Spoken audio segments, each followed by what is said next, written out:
Dito pala ako sa harapan ng aming bahay and gusto ko lang i-flex mga langga. Hayaan nyo na yung aking buhok. Yung aming ditong roses. O, diba? Meron kaming roses dito and have different colors. There's a yellow or galben, yung tawag dito. Then, yung pink or rose. Nilagay namin dito sa aming entrance. Kita nyo to? Meron dito. Aray. Yung ganito ba, oh? Para maghurma siyang entrance.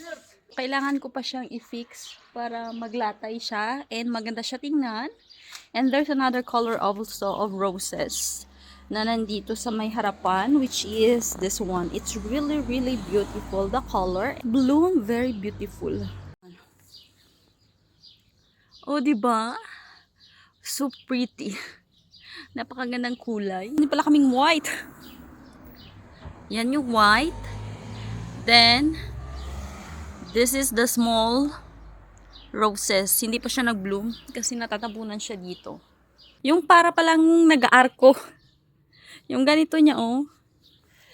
Ito siya. Arko pala yung style niya. And yung ganyan din is meron din akong ilalagay doon sa aking garden para magiging entrance siya papasok sa aking garden. Pretty.